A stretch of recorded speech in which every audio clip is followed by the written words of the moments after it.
L'interview politique d'Europe 1, Jean-Pierre Elkabbach, vous recevez l'ancien procureur général de Paris, François Faletti. Messieurs, c'est à vous. Ancien depuis hier, enfin libre, votre premier jour. Vous venez de quitter vos fonctions de procureur général à Paris. Alors bienvenue François Faletti, bonjour. Merci, bonjour. Merci d'être avec nous jusqu'au dernier moment. Vous avez donc signé des documents et des dossiers. Quel a été votre dernier dossier ? Ouais, c'est une question. Effectivement, jusqu'au dernier moment, j'ai été investi, j'ai signé, et notamment sur des matières touchant au terrorisme. J'ai signé notamment une dépêche sur les trafics d'armes, parce que je supporte pas la disponibilité des kalachnikovs qu'on trouve aux quatre coins du territoire. Et qui circulent partout. Qui circulent, c'est une situation très différente de ce qu'on connaissait il y a 15 ans. C'est intolérable, donc il faut vraiment mettre tout le paquet qu'on peut. En 40 années au service de la justice et 5 ans et demi à Paris, de quelle façon la justice doit-elle faire face à des actes terroristes qui apparemment se développent ? Eh bien, en s'adaptant en permanence. C'est ce qu'on fait depuis 86. Il y a eu 20 modifications du texte et il faut envisager, à mon avis, de continuer de le faire. C'est pas gênant. On a une structure spécialisée dans la lutte contre le terrorisme au niveau judiciaire. C'est une structure qui nous a permis de répondre, par exemple en 95, aux vagues d'attentats qu'on a connues à Paris. Et aujourd'hui, je crois qu'on a un contexte qui est différent. Les affaires ont augmenté ? De quelle façon ? Oui.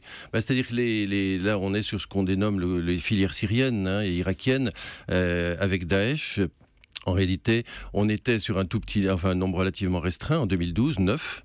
Et pour prendre l'exemple de cette année, le premier semestre, on est à 53 affaires. Donc on est sur la première moitié de l'année, donc on est sur une pente de plus de 100. Ça n'a pas cessé d'augmenter. Non, par exemple, l'an dernier, c'était 77. En 2013, c'était 26. Et cette année, ça sera 106, d'après ce que vous dites.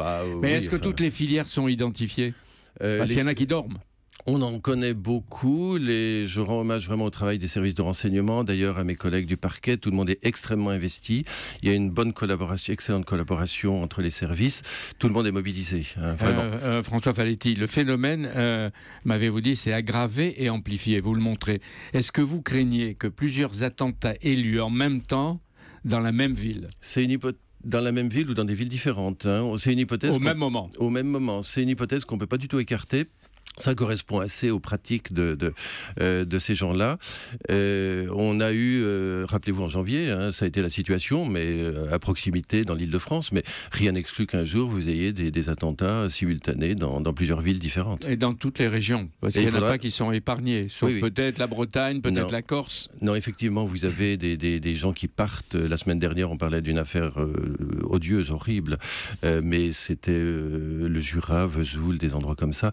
On est sur un univers où il y a partout. Oui. Et il y a combien de terroristes ou de djihadistes à juger encore ? Alors nous avons actuellement mis en examen plus de 190 personnes.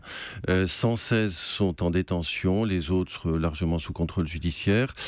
Ça veut dire qu'il va falloir juger, mais il faut que les affaires, dès qu'elles sont prêtes, bien sûr, mais soient jugées, c'est du 2015, 2016, au plus tard 2017, mais c'est une vague tout à fait considérable. Il ne faut pas que ça traîne. Et il faut qu'il y ait assez de magistrats pour le faire. Quand des jeunes qui ont combattu en Syrie ou en Irak reviennent en France, ils promettent de se réinsérer.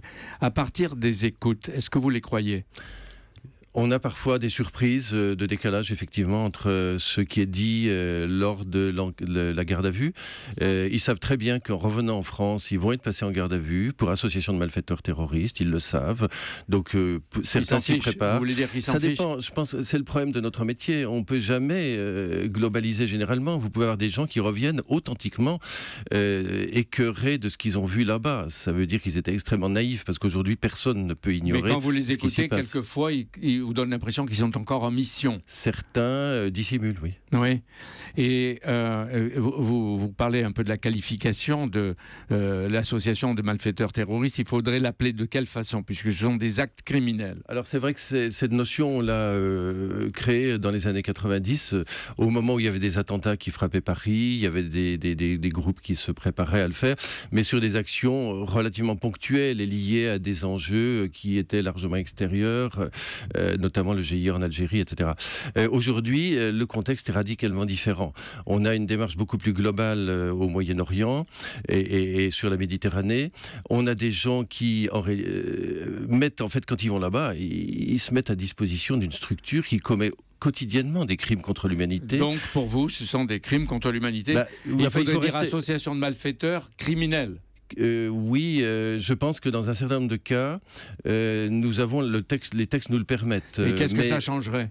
On peut monter les peines beaucoup plus. Au jour d'aujourd'hui, nous avons une peine encourue de 10 ans et je pense que pour des recruteurs, des gens qui sont très actifs, qui diffusent des messages d'appel à rejoindre là-bas, 10 ans, en réalité, quand ils sortent, au bout des 8, 9, 10 ans qu'ils ont, certains restent extrêmement militants et extrêmement dangereux. Est-ce qu'il faut, François Faletti, désormais les juger avec des cours spéciales? Non. Je crois que la force de notre système, c'est vraiment de s'adapter. Donc il faut sans doute, oui, continuer de s'adapter. Pas spécial, mais spécialisé. Spécialisé, oui, oui. S'adapter, alors y compris en donnant, sans doute en renforçant à Paris ces juridictions spécialisées. On vient de le dire, il y a beaucoup de gens qu'il faudra juger, il faut le faire, donc il faudra donner le moyen. Et puis il faut peut-être réfléchir en effet à cette notion des gens qui prennent des armes contre la France et qui se mettent au service d'une structure. On est, je pense, là dans une situation qui est supérieure à celle de l'association malfaiteurs terroristes. C'est-à-dire trahison. Oui, c'est une forme de trahison par rapport à... Vous voyez l'ampleur du problème. À plusieurs reprises, vous avez été mêlé à des affaires retentissantes. Au moment de votre pot de départ, il y a 24 heures, 48 heures, est-ce que Christiane Taubira y a assisté? Non, je lui ai envoyé un courrier pour lui dire au revoir. Ça me paraissait la moindre des choses. Oui, mais vos relations, elles n'ont jamais été idylliques avec elle. Écoutez, moi j'ai fait mon travail, j'ai fait mon devoir. Après, chacun fait ce qu'il pense devoir faire. Pourquoi vous étiez fâché? Non, elle estimait que vous n'étiez pas docile? Mais écoutez, j'en sais rien. Moi, j'ai fait mon travail, en tout cas en toute conscience, mon travail de procureur général de Paris, avec toutes les lourdeurs que ça représente, donc les états d'âme, j'ai pas le temps. En 5 ans, vous avez connu la droite et la gauche. Est-ce que vous confirmez que la politique intervient peut-être trop souvent sur la justice? La politique ne peut pas se désintéresser de la justice, c'est évident. Le problème, c'est que la politique ne connaît pas toujours bien, et quand on ne connaît pas bien, on a peur des phénomènes. Alors c'est vrai qu'il y a parfois des choses qui peuvent surprendre, mais je crois vraiment que on a besoin de réorganiser un peu nos fonctionnements. Oui, il faudrait 2, 3 grandes réformes à nous citer, s'il fallait pour la justice. Je crois qu'il y en a une qui est quand même la clé de voûte, c'est la réforme du statut de la magistrature, donner aux procureurs des garanties supérieures, y compris d'ailleurs dans le processus de désignation des procureurs. Il ne faut pas que ça soit trop discrétionnaire, il faut que ça soit encadré avec des critères. Et est-ce que vous êtes toujours, parce que vous avez milité contre le rôle des juges d'instruction, est-ce qu'aujourd'hui, en toute liberté, vous dites qu'on peut se passer du juge d'instruction? Mais c'est lié. Il faut, si la réforme de 2009, lancée en 2009, n'a pas abouti, c'est parce qu'on enlève le pouvoir du juge d'instruction et on n'avait pas suffisamment de garanties sur les procureurs. Donc les deux choses sont totalement liées. Mais il faut, oui, bien sûr, rationaliser. C'est un système qui petit à petit disparaît au fil du temps. Donc, comme d'autres pays. Tout en rendant hommage d'ailleurs à mes collègues juges d'instruction. D'accord, mais vous souhaiteriez que l'instruction se fasse autrement, si je comprends bien. Bien sûr. Vous avez consacré toute votre vie à la justice. Maintenant, est-ce qu'il y a et dans des postes différents, est-ce qu'il y a une grande cause qui va vous mobiliser? Oui, moi je reste toujours passionné d'encourager la montée de l'état de droit dans les pays avec lesquels nous travaillons, parce que c'est la clé de voûte de la coopération. Si vous voulez recevoir des gens dans le cadre de la coopération, des extraditions, si vous voulez coopérer, envoyer, il faut qu'on puisse travailler en confiance. C'est ce qu'on a réussi à faire quand même assez bien en Europe. Il faut élargir ce cercle. Monsieur le procureur François Faletti, si vous pouvez me permettre une question personnelle, vous avez eu un destin dans la justice hors du commun. Comment avez-vous tout su, tout décidé, tout maîtrisé, tout vu, sans jamais voir? Ça, c'est une question... Écoutez, je ne sais pas. D'abord, j'ai une épouse qui m'accompagne et qui m'aide beaucoup. Et puis,